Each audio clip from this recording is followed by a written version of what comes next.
अस्सलाम वालेकुम दोस्तों। अॼु जी टॉपिक आहे दिलि जूं बीमारियूं ऐं उन्हनि जो बचाव कीअं कजे। असांजी ज़िंदगीअ जो दारोमदार दिलि जे धड़कण सां आहे। ॾींहुं राति जाॻंदे सुम्हंदे हलंदे फिरंदे दिलि धड़कंदी रहे थी, जीअं जिस्म खे रत वसीले ऑक्सीजन ऐं तवानाई मिली सघे।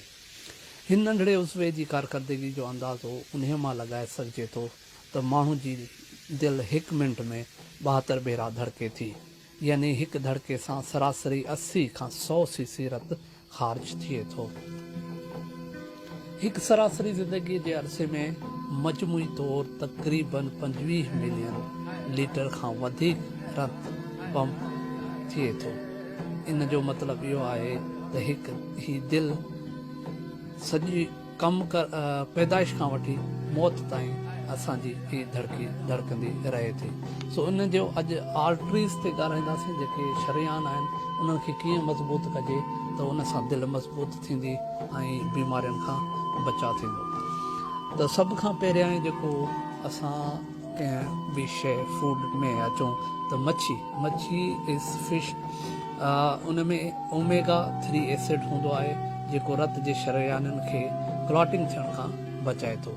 त इन जी कोशिशि इहा कयो त का फार्म फिश न हुजे, तव्हां जेका दरिया जी या समुंड जी फिश जेका आहे उहा तव्हां उनखे खाओ। उन खां पोइ अखरोट, वॉलनट्स, ही जेके आहिनि तव्हां अगरि हाई कोलेस्ट्रोल वारी शयूं खायो था उन खां पोइ ज़रूरी आहे त इहे वॉलनट ज़रूरु खाओ, जेको तव्हांजे शरियान खे सख़्तु थियण खां बचाए थो।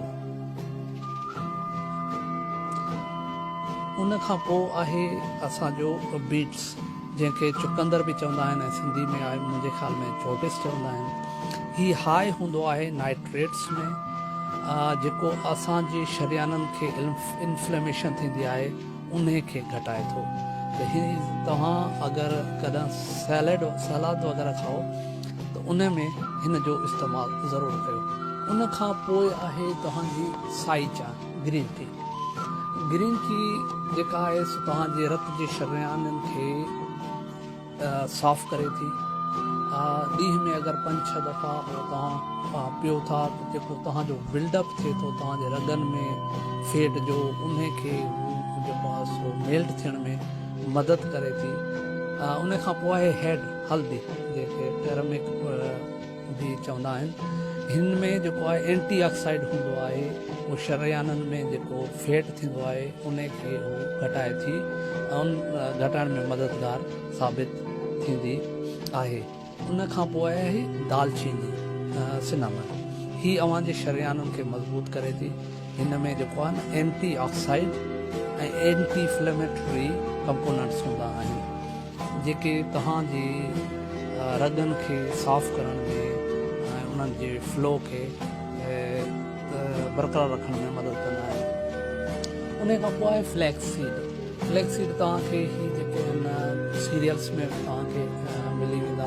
ही जेको तव्हांजो हाई कोलेस्ट्रोल थींदो आहे न उन खे हू घटाए थी ऐं ब्लड प्रेशर खे मेंटेन करण में ही जेके फ्लैक्स सीड्स आहिनि उहे मददगार साबित थींदा आहिनि। उन खां पोइ आहे सिट्रिक एसिड, जेके फ्रूट आहिनि जिन में लीमो थी वियो, नारंगियूं थी वियूं, माल्टा थी विया, उहे जेके आहिनि उहे रगनि में जेका इन्फ्लेमेशन थींदी आहे उन्हनि खे हू घटाइण में मददगार साबित थींदो आहे। ऐं तव्हांजो जेको मुख़्तलिफ़ दिलि में बदन में जेके बि बीमारियूं आहिनि उन्हनि में बि हेल्प कंदो आहे।